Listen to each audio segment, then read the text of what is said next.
Is it worth it to come to the UK at this point?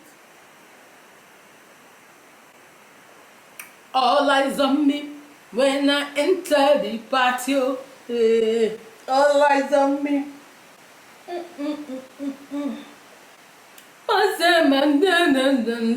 Party. Walk me, waba. Walk me. Hi guys, and welcome back to my channel. What's going on? How are you all doing? Yes, we are sipping Irish cream today because that's how we feel. We feel like we want to be tipsy because today has been an eventful day. I just filmed my first video on how I was able to save £10,000 in 1 year of working with the NHS. If you want to see that video, go Mary is somewhere here. Go and see the video. So today we are going to be talking about, is it worth it to come to the UK at this point? Let me keep this glass and I'll see you in the other side. Cheers. Before we get into the video, I hope you have subscribed. Please hit the subscribe button, turn on your notification bell, and give this video a thumbs up. So are you planning on jackbarring and you're thinking, is it worth it to come to the UK at this point? Is it not worth it? By the end of this video you will understand if it's worth it to come to this UK at this point. So at this point, somebody asked me, is it worth it to come to the UK at this point? And I'll say yes and no. Yes, because number one, it's very easy to get UK visa. Although now it's kind of hard. The way I hear people say, oh, they are denying people. But I still believe that if you package yourself very well, they are going to give you the visa, because I just applied visa for someone, visiting visa, and the person got their visa. So if you package yourself very well, or you go meet an agent that knows what they are doing, that knows their onion, they will give you visa. So the visa is still very accessible. The next one, they'll say, oh, there are no jobs. My sister, if you're in the UK and you don't have job. I've said it before to you people that if you come this UK and you're watching my videos and you don't have job and you enter Manchester, call me, inbox me. I'm on Instagram, Furo Douglas. Inbox me and I will show you where to work and go and get job. The only thing that can stop you from getting job, like somebody one time, I told her where she would get job. She said me, Furo, I should write her CV for her. And you know, if you don't write CV, I want to get the job. So I told her, if you want me to write your CV for you, it's £100. And she run. Yeah, she still know if you write the CV. Or you make person you won't write. So you expect me to take my time, so you don't write your own CV. Then you're never ready to work. Okay, you're never ready to work. If you're ready to work, you go do your CV. I go show you where you go collect work if you get better CV, and you go fit pass interview. So let people not tell you that there is no job, especially care. Let's not define office job, white collar job, that one on our own. But if they find care job, mental health job, all those kind of job, warehouse job, cleaning job, where we say those jobs now starting entry level. Okay, this job are entry level, especially for those of you who don't have any work experience in Nigeria and you come here, you are looking for manager role, you are looking for administrative role. No, that's not how it works, because you don't have experience. In fact, where will you even start applying? If somebody, for instance, that is an accountant, for instance, and they've gotten like 3 years of experience, they come to this UK, at least they know where and how to package themselves for accounting job. But you will say you don't work anything for your life, you come, they find accounting job. No, it doesn't work that way. You enter through any job you see, like working care job. Those ones, they don't need you to have experience. In fact, some people now, they need you to even have experience. But at least those ones are easier to get into. Then from there, you work there, you gather experience, you gather skills, and then you use that skills to go and apply for bigger jobs or high paying jobs. So if you need those kind of jobs and you tell me that those jobs are not available in the UK, actually, you are a liar. It's either you are too lazy or you don't want to sit down and look for the job. You're just looking for an Nigeria, maybe person just connect you. But if you go in Indeed, look for this job. Is it because I'm seeing every day they are looking for people. All the agencies I've registered since I came to this UK. Every day they are sending me email. Do you need shift? Every day they're telling me, do you need shift? Do you need shift? I'm like, I'm not working shift again. No, I have where I'm working now. So if these people are saying, do you need shift? Why are you saying that there's no job? There are jobs for you to work, and these jobs can pay your bill. These jobs can pay your bill, and if you're a family, these jobs can pay your bill and even save. So there are jobs. The environment is good. If you move here, you don't have to start struggling about school fees anymore, especially if you have kids. Your school fees is sorted out because schools here are free, except you want to put your kids in private school. But if you want to put your children in the public school, it's free. All you need to struggle with is paying, one thing there, one thing there, one thing there. School uniform. Sometimes they even give school uniform for free. Shoe, all the small things. But the major problem, which is the school fees, is gone. And if your children are just starting grade 1, they get free school lunch. Free. That one is not about what's it called, no recourse to public fund. It's not public fund. It's free for every children in that year 1. Or everybody is free. You have access to complete 100% light, peace of mind, security, nice road, all those good things that abroad can offer. You have it here and even more. The best part is that you don't have to pay for hospital bill or anything. If your kids are sick, they will take care of your kids completely 100% free. You don't have to pay any of those things, including even dental care. I think dental, you have to pay just a little fraction of the cost. The government take care of the rest. Optical doctors, you also pay a fraction. The government take care of the rest.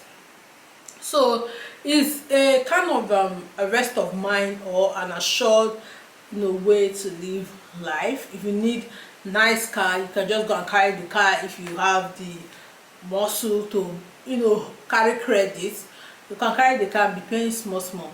But the only reason why I would say it's not worth it to come to the UK at this time is, number one, the immigration is very, very lengthy. Especially if you have children that are the age of my kids. So my oldest is 13. So if you have a child that is 13, 14, 15, by the time you struggle and get this immigration, they might not really enjoy in the immigration. How do I mean? For example, if you come in here as a student, you spend either 1 or 2 years in your schooling. So let's say 1 year, which a lot of people use. So if you spend 1 year in your schooling, and then from there you decide to take the 2 years post-study, or you get a job and enter the skilled work visa. So if you decide to take the 2 years post-study, you just take it and just still live and be surviving. But these 3 whole years does not count towards your stay here, except you want to go back to school and spend more years, which will not count towards 10 years of your stay. So 10 years. So if you go back to school, remember you can't get this postgraduate anymore. So if you go to school 1 year, take your 2 years and go back to school, let's say you go back to school and do another 1 year course, that's 4 years. So you can no longer get postgraduate, so you just keep going to school, which is quite a long time. So if you're able to survive for that 10 years to get that visa, to get that ILR, your child that is 15 years or let's say 15 years would have been 25 by the end of the 10 years. So meaning your child cannot inherit or cannot be part of your ILR anymore. So your child now has to go and fight for their own visa. So it's either you now enroll them as an international student, or they start fighting for visa as because it's a personal life. They have some kind of visa which is not 100% assured. So at the end of the day, the people whom you're doing this thing for will not end up benefiting from it. You get me? So even if you now get the skilled worker visa, which is 5 years, remember you spent 1 year and then you get it 5 years. So in 5 years plus the 1 year, if your child is 15, it means at the end of that 6 years, the 1 year you've gone to school and that 5 years, which is 6 years, add to that 50, your child will be 21. Even if your child is 13 like mine, at the end of that 5 years, your child will be 18. These are some of the things I did not think about when I was coming here, okay? Your child will be 18. So at that 18, your child may not be able to inherit your IR anymore. So they have to now, inherit it as a result of their personal life. Like, so they have to now stand alone. Now, some of us were counting that, oh, when children have lived there for 7 years, they will get their visa. But when I was reading the website, I realized that children that have lived there for 7 years to get ILR is children that are born here. So children that are born here that did not go out for, I think, more than 90 days, that did not stay outside the UK for more than 90 days. If they live here for 7 years, they'll be able to get ILR. But if you came here with your child like me, and your child is 13, and you get that ILR, and your child become 18, they cannot get that passport under you anymore, because now they are considered adults. Please, let me, correct me in the comment section if you think I'm wrong, but that is what I was able to read from the website when I was reading it. And then even for you, like for me now, it means I'm already in my late 30s, and if I start work, as I'm working, I have to work for 5 years. It's a very risky venture. So what if somebody in the office doesn't like you? What if you lose your COS or something happens? It means you you have to start looking for another employer. These things are not even easy to get by.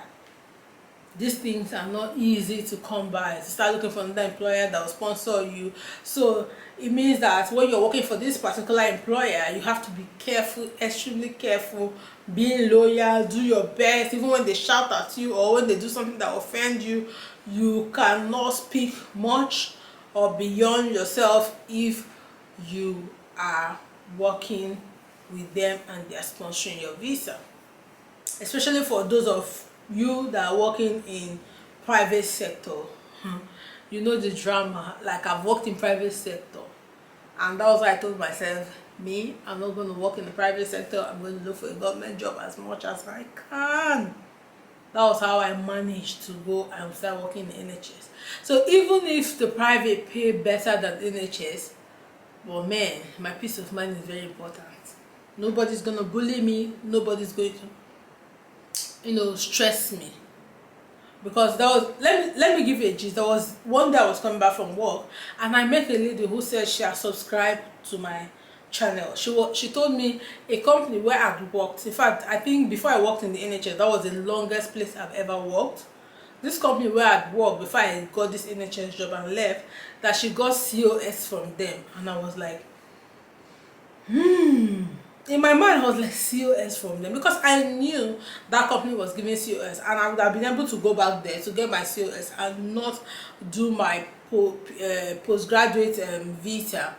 But while I was working there, my experience with them was zero. It was 0 to the 0. So I was like, never. I will pay for this post-study visa instead of me to go and suffer myself there, and my mental health will be struggling, and I can't take care of my children. But so I was just waiting for her to land. But the experience, this woman started gisting me what she goes through, crying for me inside bus. I was like, I felt so bad that if I wish I have another job, I would just say, I leave those people. Come, I'll give you COS. You're not serious, I'll give you COS. That's how I felt. And this is not the only person that complained to me, that worked or that talked to me, that work in private sector and what they go through. So if this woman doesn't see, and I've called the company's name, but I don't want to, spoil their reputation in Manchester here. They are very mean, that company. They are known, they are notoriously mean. If you get COS from those people, you know that you are in for it. This company, I'm telling you. Because when this woman was telling me her plight in this company, I was not even surprised, because me, I've worked there. I have worked there. So I knew she wasn't lying. So if this woman is not able to find that company that will sponsor her, it means she will endure this thing for 5 years. So that's why I will say to you, it's not worth it. Go somewhere else where you will get the PR from your place of origin, or you will get the PR from school, not from a worker. For instance, if you go to Canada, you will get the PR after your school. I think you have work experience. So it's you and the government that is dealing with the PR. It's not the company or the organization. If you go to Australia, it's the same thing. And this whole country, they offer you the same thing this UK will offer you. A lot of you will say, oh, UK is closed. Closed. We said that here, that UK is closed. How many times have we gone back to Nigeria? I've been here for 2 years plus. Now I've not gone back. So if you're with your family, if you're with your husband is coming to see you, or you're with your wife, you're with your children, what if even they go back like that to go do? You go plan yourself if you want to go back. If you don't really have anything very important to go, maybe somewhere, you're not going back. So going to all these other countries where the PR is between you and the government, you don't have to enslave yourself under anybody to get your COS, is best. Is the best. Except you get a company like the NHS that is sponsoring you. So those ones, they are government hospital, they are government organization. You know that nobody is going to bully you, nobody is going to push you around, nobody is going to fire you for one flimsy excuse or because they don't like your face. They will fire you. Because in private sector, that's what they do. Because they don't like your face or because of one thing, they'll just be stressing your life up and down. The next thing, they'll just say, don't come to work anymore. But if you don't get your job with the NHS, my dear, it's not worth it. Come on, stress yourself, pay all this million here and say they go to school, and even now, say they are no longer giving couples. That if you're, because I know mostly it's couples that want to come, they're no longer giving couples visa. A friend of mine or a client of mine who I helped get admission last year, she postponed her admission, and then she came back this year to call the school to start, processing the whole thing so that she can start the school. And they told her, except she's coming alone, that they are not giving she and family. So she ends up not coming, because what's she coming to do? She's not coming with her family. So at this point, UK is not worth it anymore. Go somewhere else. Except you don't mind all these things I've said and you just want to come and try your luck, or you use this place as a landing to pala somewhere else. Then, if you have all those kind of money, but if you don't, go somewhere else. Okay, until I see you in another video. I hope this video meets you well. Please don't forget to subscribe, don't forget to like. I feel tipsy already.